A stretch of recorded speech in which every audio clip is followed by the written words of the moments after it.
Jennifer, friends, and family of Mark. As promised, here are copies of the correspondence I received from Mark over the course of the last month.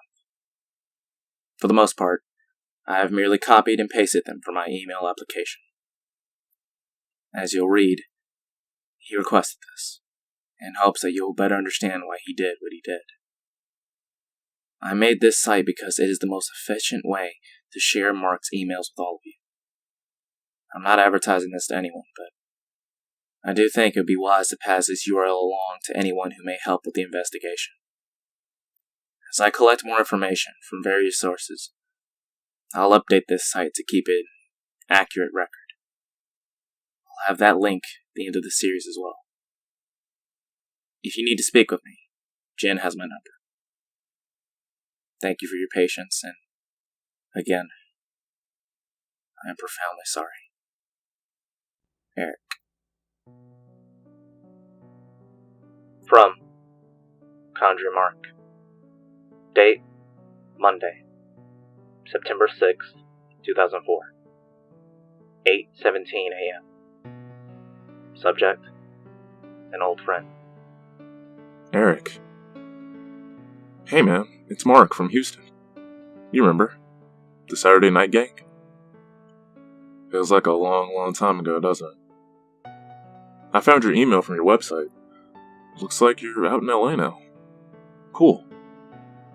I remember telling you should be out there doing the California thing. You still with Connie? I'm in Dallas now. I met someone who works in my building. We've been seeing each other for 2 years now. Listen, the reason I'm writing to you out of the blue is because I got this newspaper article in the mail. Maybe you got one too.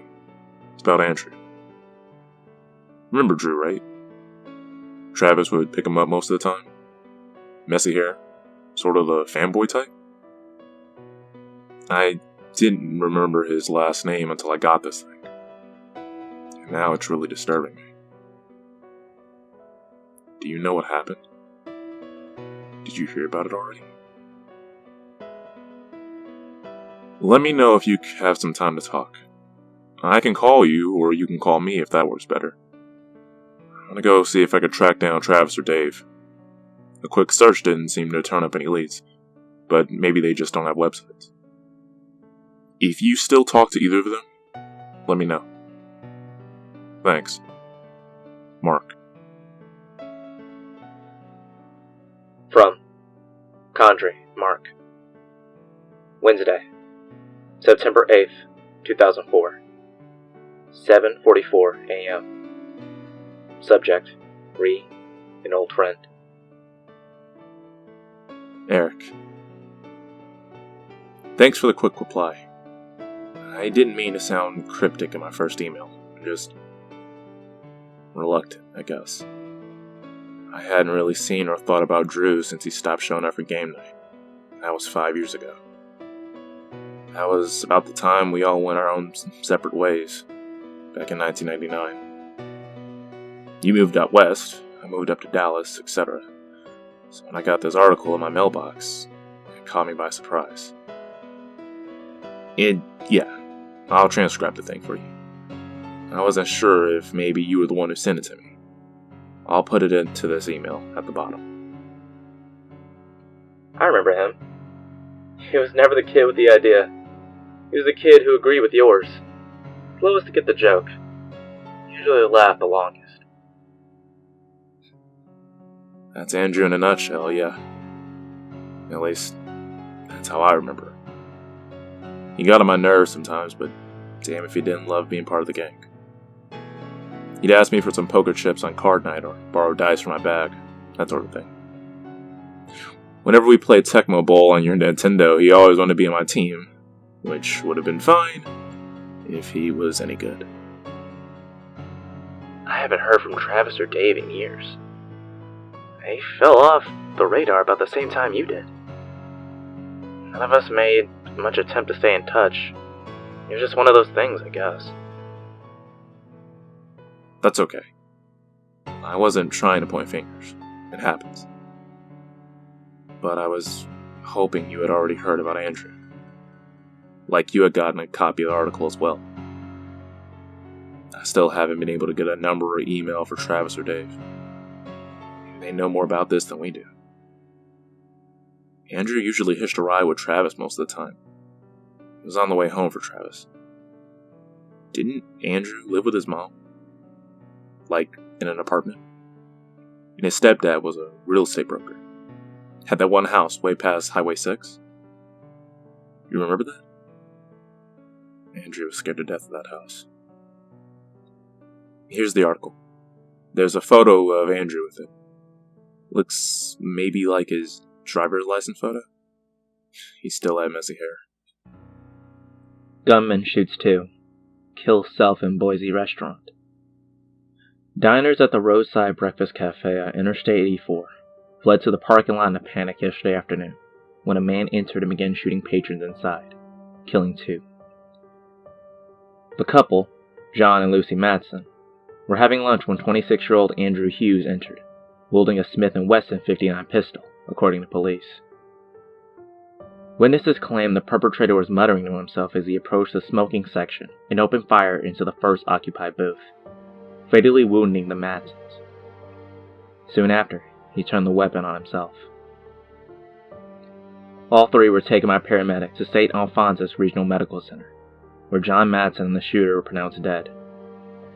Lucy Madsen, 37, remained in critical condition for several hours but did not survive the night. Police are investigating Hughes' work and personal background, but as of this morning, a motive for the attack is unknown. If there's more to the article, I didn't get it. That's where it was torn off. The other side is part of a Dillard's ad. This is really bothering me, Eric. What the hell was Drew doing in Boise? With a fucking gun? He hung out with us for almost 2 years. I just don't get it. And something else is eating at me. I can't figure it out yet. Mark. From Condry, Mark. Date Thursday, September 9th, 2004. 2 p.m. Subject Andrew. Hey. I know how you feel. It's hard not to think of the times he sat next to us at the table, smiling like a fool, rolling dice and moving his pieces around the board. He loved Monopoly night. Always wagged his tongue around when he counted money. I don't think he realized he did that. It's impossible to think of him shooting up a diner. There's no return address on the envelope? No, but the postmark is Idaho, not CA or Texas. Not sure if you already considered this, but it's possible the whole thing is a fake. Some sick practical joke made to mess with your head. You can get newsprint paper for. Yeah, I considered it. I didn't tell you this earlier, but I called up St. Alphonsus and asked if they had a patient named Andrew Hughes admitted in the last month. They had no record of him.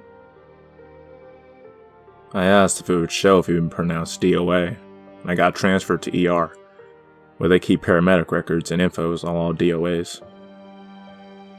They have him listed. He showed up on August 28th, died of a gunshot wound to the head, pronounced dead by ER residents at 3:14 p.m.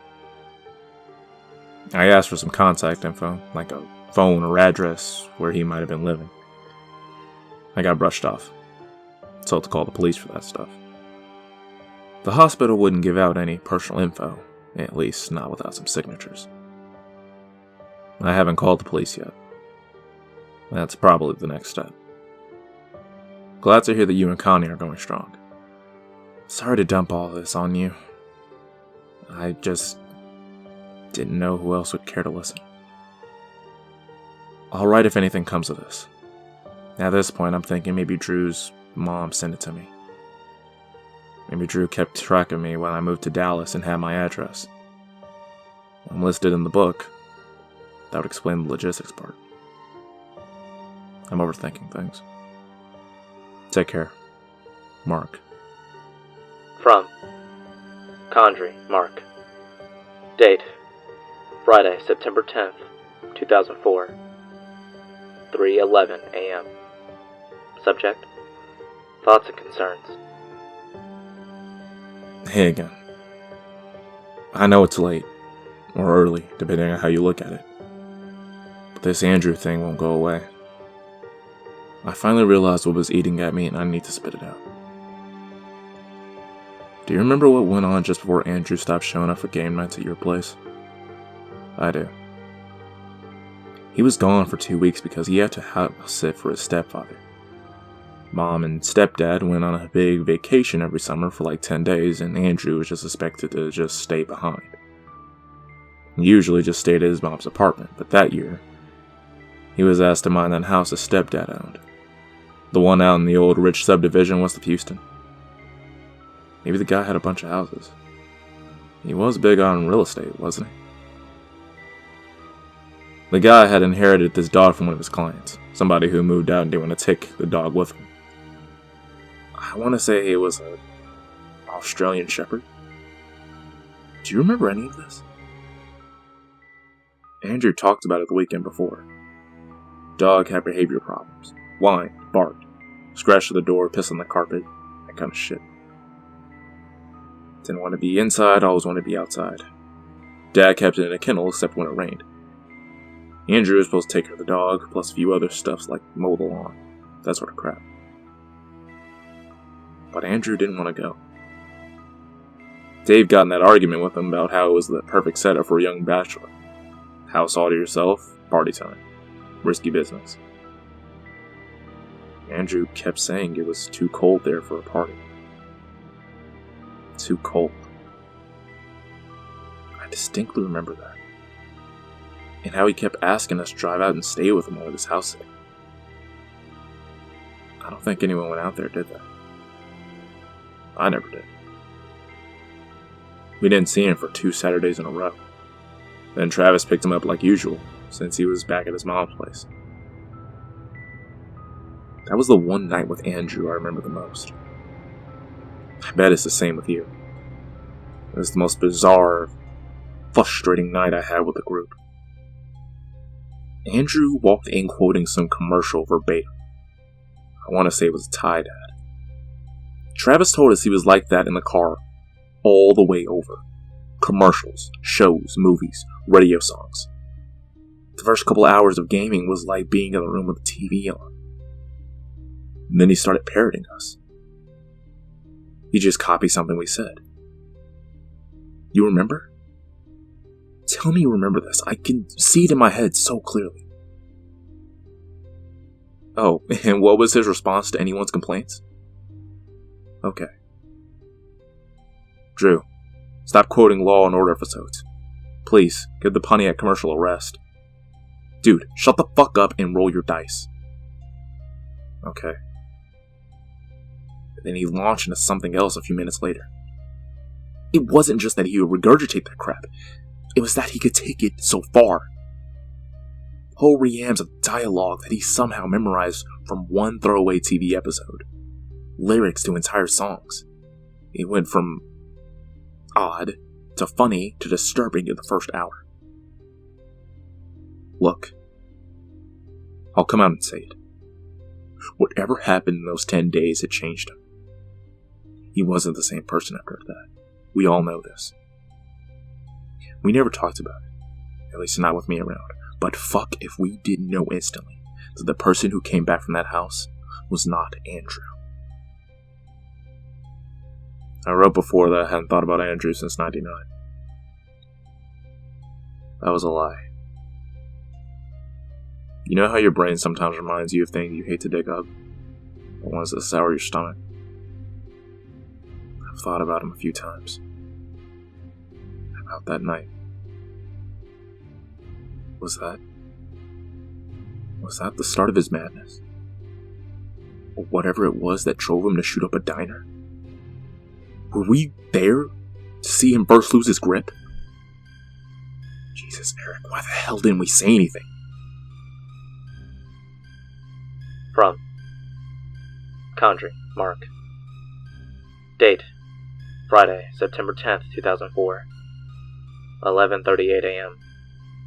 Subject: the door is open. Eric. I woke up to the phone ringing this morning. Turned out to be the reporter from the Idaho Statement. She called me back. Did I tell you to track down the source of the article?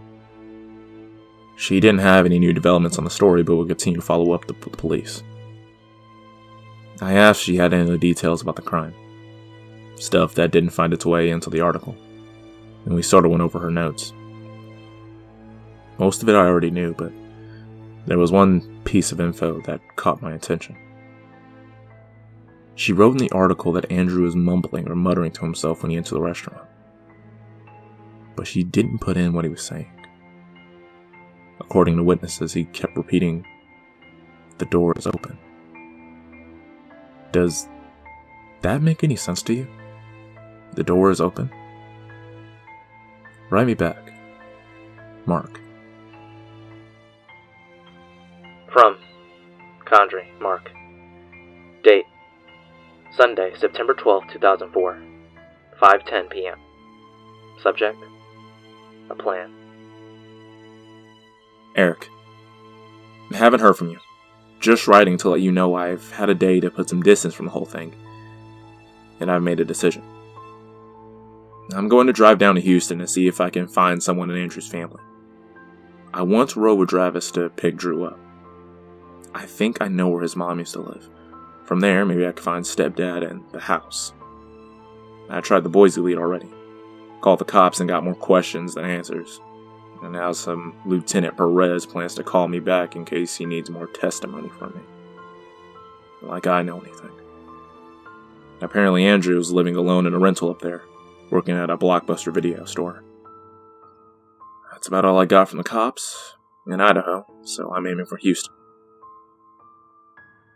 Even driving my own car in a cheap home hotel, it's still going to cost me about $200 for the trip. Jenny's worried about me. She'd rather I'd stay and pretend the police would figure this out on their own. But I have to go down there, Eric. Here's why. I think Andrew was afraid of that house for a reason. Whatever that reason was, during those 10 nights, something emptied him. Gutted Andrew like a fish, it had yanked out whatever he was inside. Or shocked him into forgetting it all away. He was hollowed out. To fill the void, he absorbed any input he could find.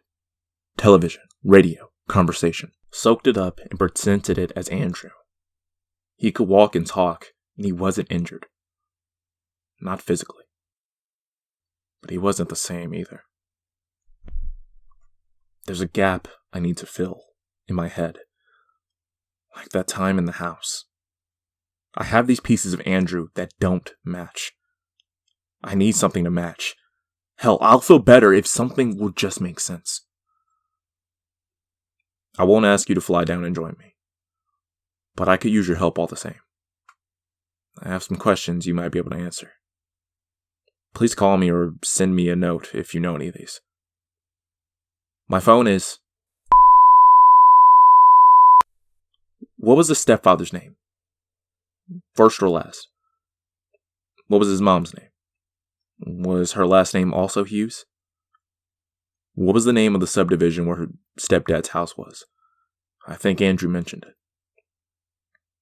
I hope I haven't freaked you out too much with my crazy talk. I know it comes off as sounding absurd. Some of it. Or maybe not. You were there for some of this. If you really think I'm off my noggin, tell me, by all means. Tell me. Hope to hear from you soon. Mark.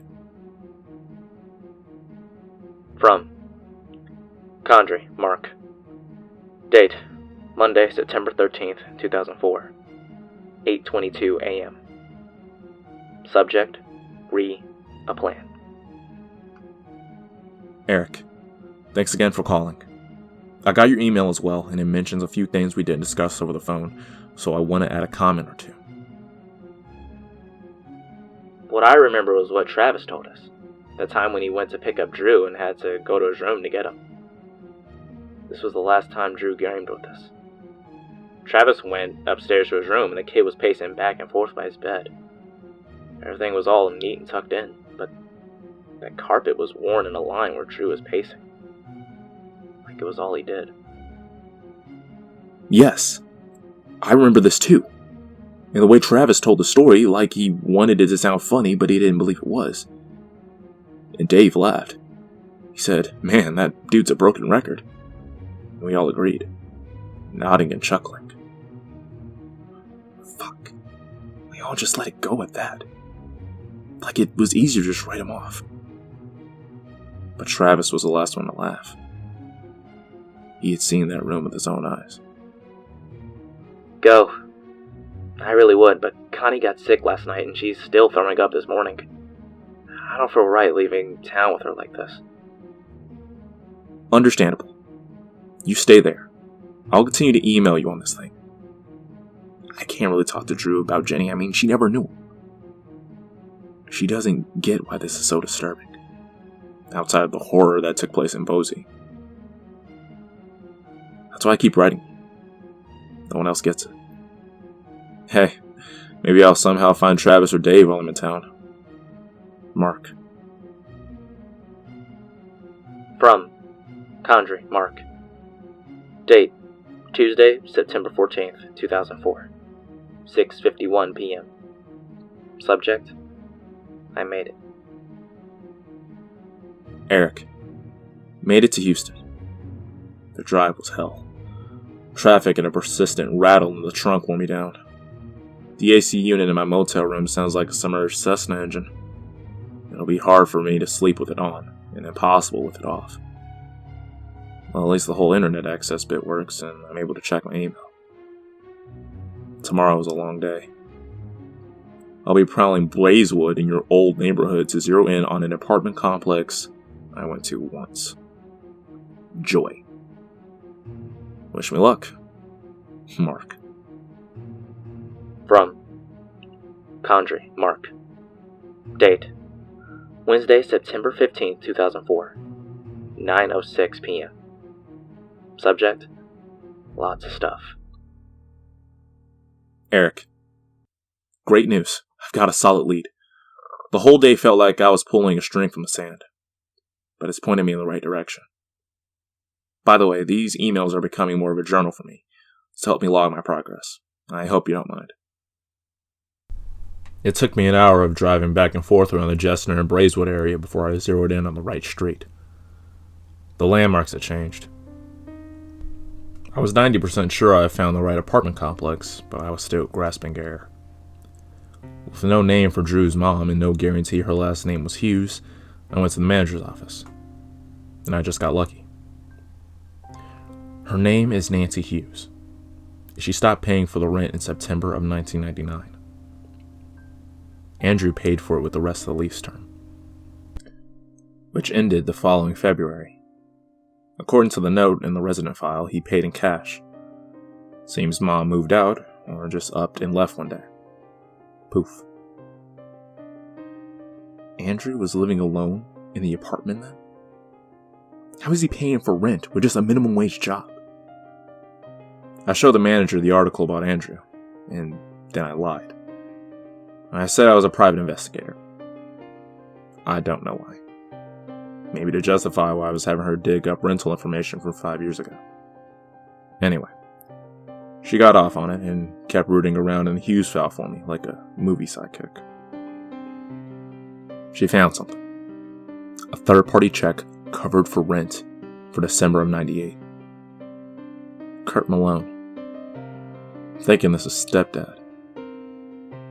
The manager photocopied me the check for me, and 10 minutes later I was calling the phone number printed on Kurt's address in the upper left-hand corner. No luck there. Disconnected.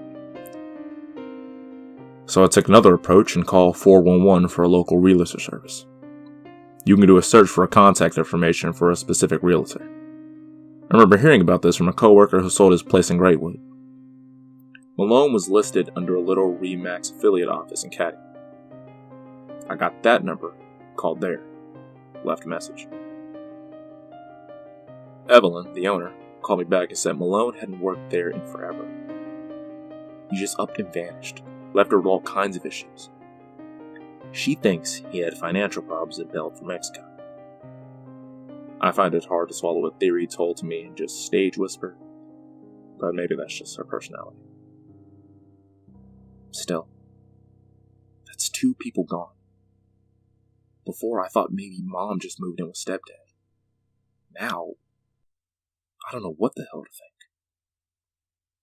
The call went on for half an hour as I got to hear the HR nightmare Evelyn went through, thanks to Kurt's disappearance. Halting his benefits, freezing the 401k plan, surrendering documents to the police, etc. I finally broke in and asked about the house. The one out in West Houston he owned. She got very quiet after that. It took me another 10 minutes to answer her questions about who I was. This time, I was honest and upfront with her. I guess it paid off, because she believed me. Or at least believed in my intentions, and checked her records. I have an address, Eric. Kurt had his own home in Sugarland. But get this. He was renting a house from a client, way out west, near Pecan Grove Plantation. The paperwork was curious, since he was supposed to be selling this place. But the previous owners had signed off on it in multiple places like it was no real conflict of interest.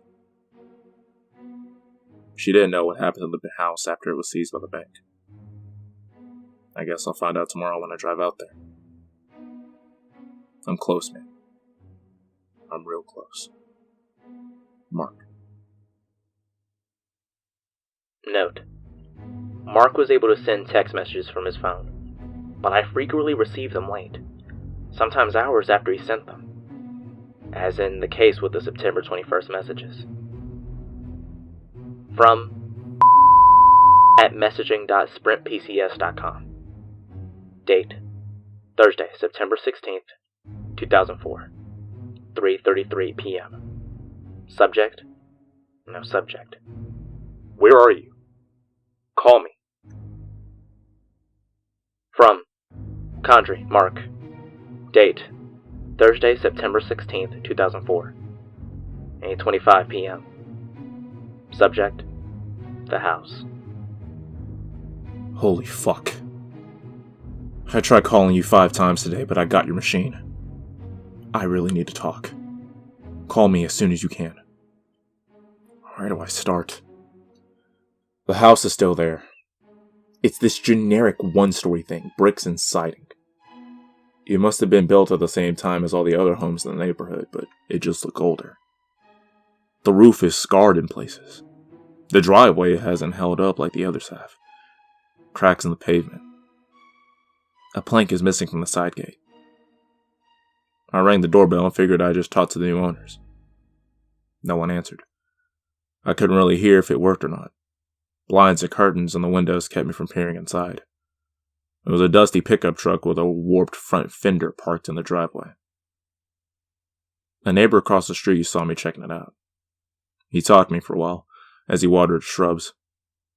He hasn't met the person who lives in the house now, or if anyone is living there really. He remembered Kurt, but not by name, just as the guy who stayed there for a few months. The previous owners, Kurt's clients, didn't live there that much longer. They had all sorts of problems with the house, electrical, heating, that sort of thing. They moved out, left most of their furniture behind, he said, packed in a big RV one day and just drove off. He still remembered their names. John and Lucy Matson.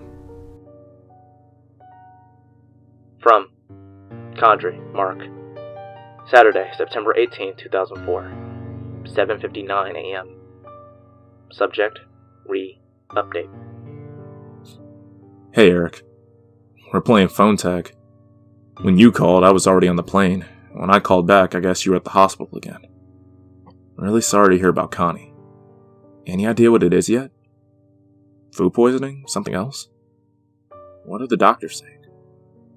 I'm in Boise now, yeah. I nabbed a ticket on short notice. Got on standby. I left my car at the George Bush Airport in Houston. Jen freaked out when I told her.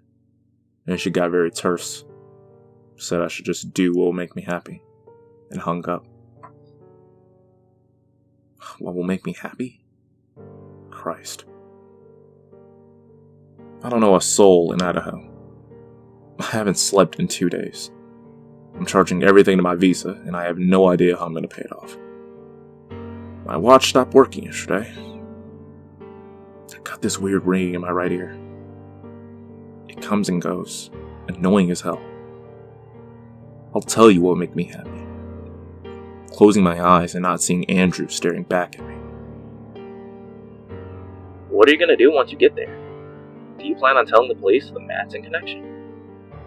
Do you think the Madsens left something in that house that drove Drew nuts? Did he kill them for it years later? Seriously, man? This is fucked. Yeah. I don't know what to think. Right now, it's just a connection. They lived in the same house. The Madsens were there for 4.5 months, and Andrew was there for 10 days. I have no idea what it means. I'll email you when I figure something out. I feel like I should pass this along to some people. Like, to get you some help out there. Or bring in the feds or something. I don't know if anyone has managed to make the connection you did. And it's an important one to the case. Can I forward your emails and contact info to someone? I've been thinking about that. Because I was going to ask you to do that for me at first, but now I don't think I'll get the kind of help I need. Let's face it, there are enough unexplainable pieces to this thing. I'm going to get 2 kinds of interest. Nuts and skeptics. Wouldn't mind so much the skeptic, except I got this vision in my head of some guy calling Jenny, calling my parents, calling my boss at work, looking to paint me the picture of a guy who's lost his mind after hearing that his best friend went nuts.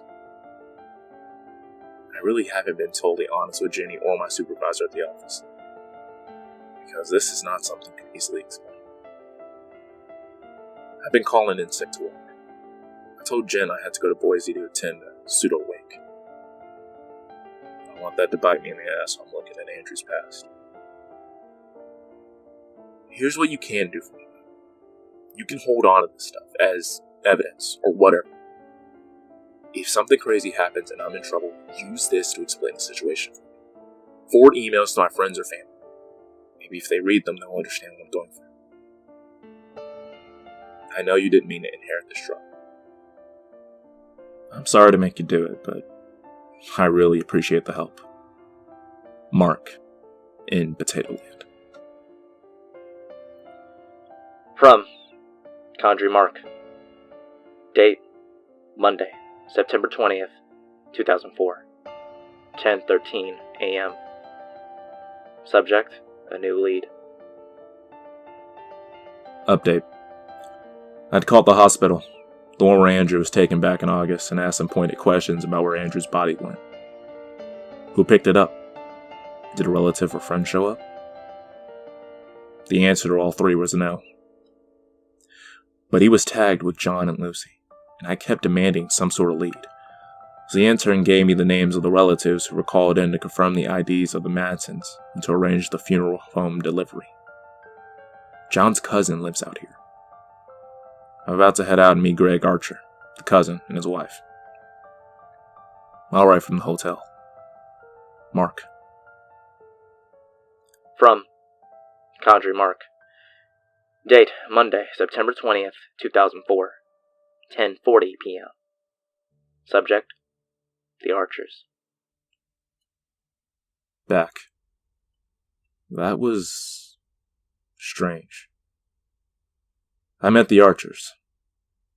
I know what you said last time I called. How I need to stop lying because it'll make it harder on me later. But I was not about to tell them I was a good friend of the guy who killed Greg's cousin. I said I knew the Madsens when they were in Houston. I had some burning questions about what happened to them, as, I claimed, they had practically dropped off the map when they left town. I hadn't heard from them since. Greg did most of the talking. His wife Helen was pleasant, in that stiff smile kind of way. But she found ways to interrupt my chat with Greg and remind him of other things he needed to get done.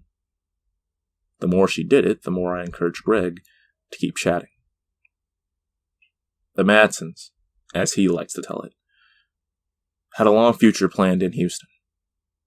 John got a transfer to Slumberger Oil and looked forward to settling down.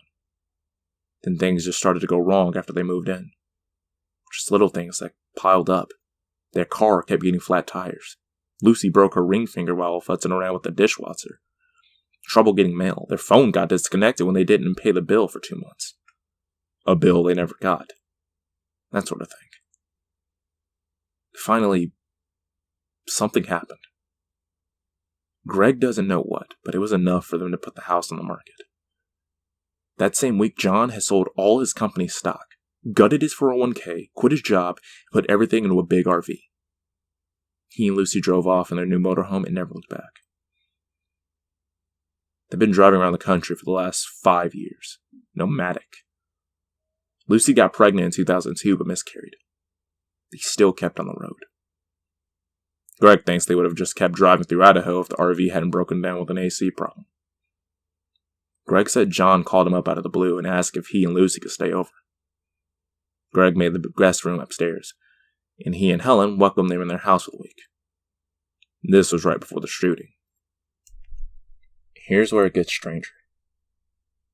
Greg took me up to the guest room and pointed at some spots on the carpet, right in front of the closet door. Furniture footprints.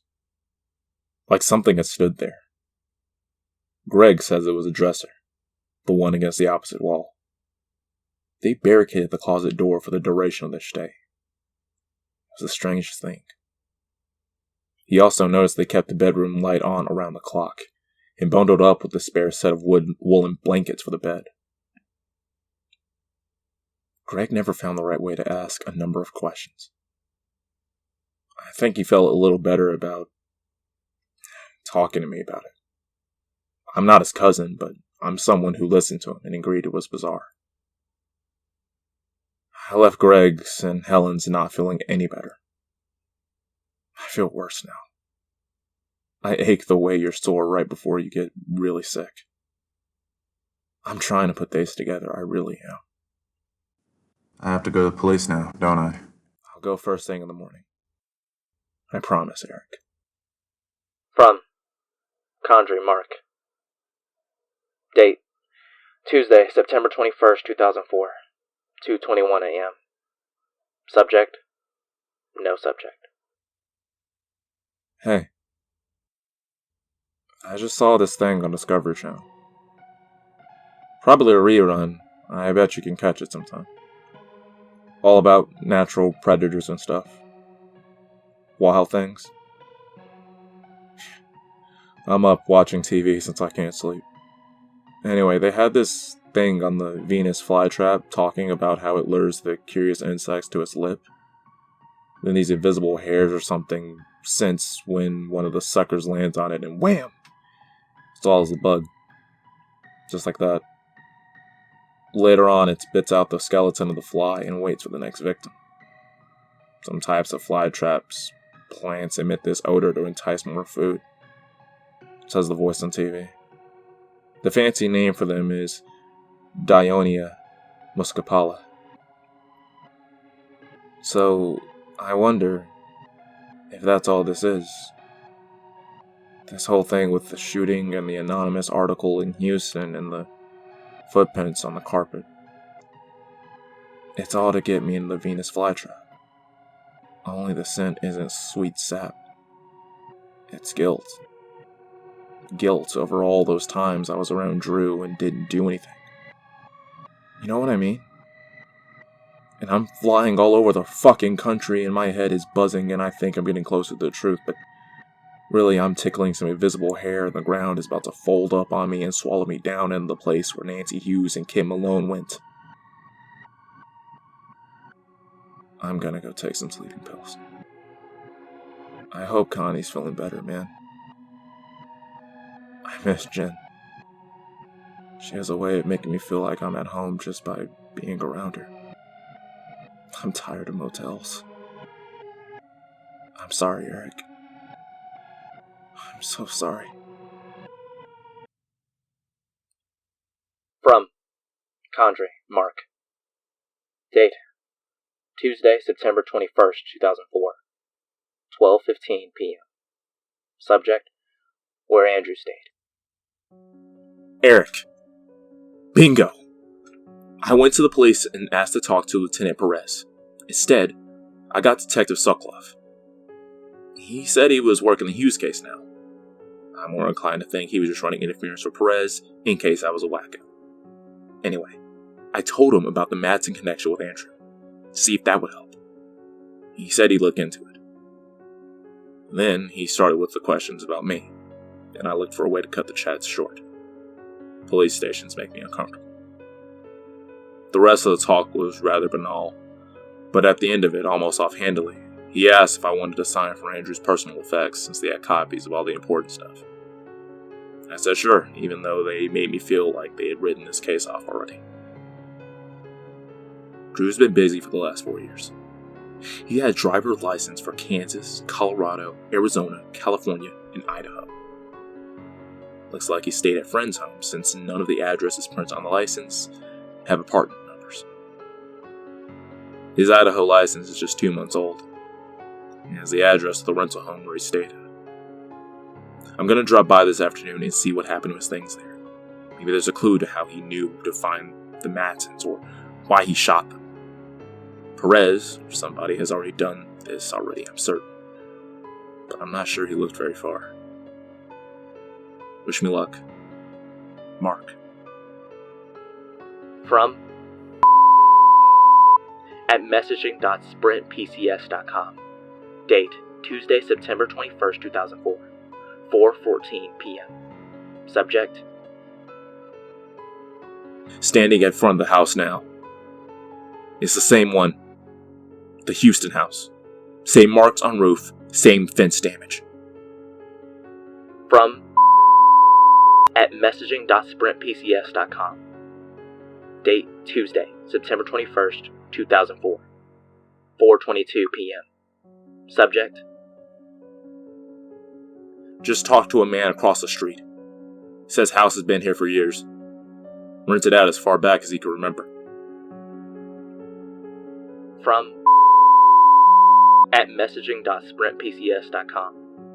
Date Tuesday, September 21st, 2004. 4:25 p.m.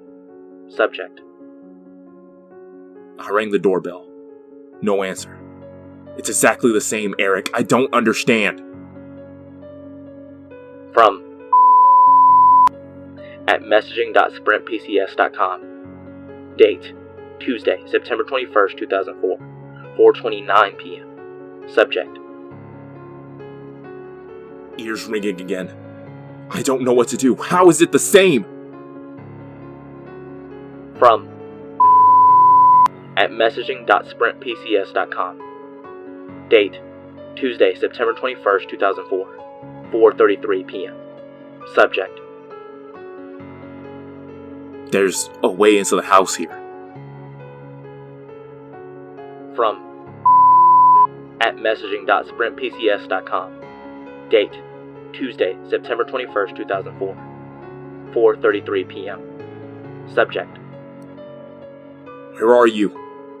Pick up the phone. From at messaging.sprintpcs.com. Date Tuesday, September 21st, 2004. 4:38 p.m. Subject: I'm going inside. From at messaging.sprintpcs.com. Date Tuesday, September 21st, 2004. 4:41 p.m. Subject: Inside the house. Nobody's here. Air is cold. Metal smell. From at messaging.sprintpcs.com. Date Tuesday, September 21st, 2004. 4:41 p.m. Subject: I found stairs. Going up. Didn't see second story from street. From at messaging.sprintpcs.com. Date Tuesday, September 21st, 2004. 4:47 p.m. Subject: Did you call? Signal cuts off 3 bars, then no bars. I'm looking for more Drew's stuff here. Layout is really bizarre. Lots of rooms. From at messaging.sprintpcs.com. Date, Tuesday, September 21st, 2004. 4:47 p.m. Subject, Door at end of hall. Made of metal. Checking other rooms instead. from at messaging.sprintpcs.com. Date, Tuesday, September 21st, 2004. 5:05 p.m. Subject, Call? from at messaging.sprintpcs.com. Date, Tuesday, September 21st, 2004. 5:09 p.m. Subject, Found something. Drew's backpack. Getting out of here now. from at messaging.sprintpcs.com. Date, Tuesday, September 21st, 2004. 5:11 p.m. Subject, I think someone's here. I just heard something. from at messaging.sprintpcs.com. Date, Tuesday, September 21st, 2004. 5:77 p.m. Subject, The door is open. from Condry Mark. Date, Monday, September 27th, 2004. 1:18 p.m. Subject, for Thursday. Hello, Eric. This is Jennifer. I'm on Mark's PC now. I did like you suggested, and I looked through his outbox, and I don't see any emails about this to anyone else. There aren't that many, really. He didn't tell me a lot about this stuff. Eric, now I'm reading the last thing he sent back to you on the 13th. I didn't know he was so emotional. Why didn't he tell me about all this? But anyway, like you said, he wrote to you from his laptop when he was in Houston and Boise. The police up there said they found that in his hotel room. They're taking their sweet time checking it out for clues. So yeah, I will be asking for that to be sent down. Where else should I look? I don't know what else to do here except wait for you to come down and look at it. He does have AIM, but I can't tell you whether chat logs will be saved or anything if he's done that. Please tell me what to do. You know more about this, about what he was up to more than anyone else because of this old friend you two had who went crazy. Now Mark is missing for almost a week. Please send me the other emails he's seen. Please. I want to know now. Jen. From Postmaster.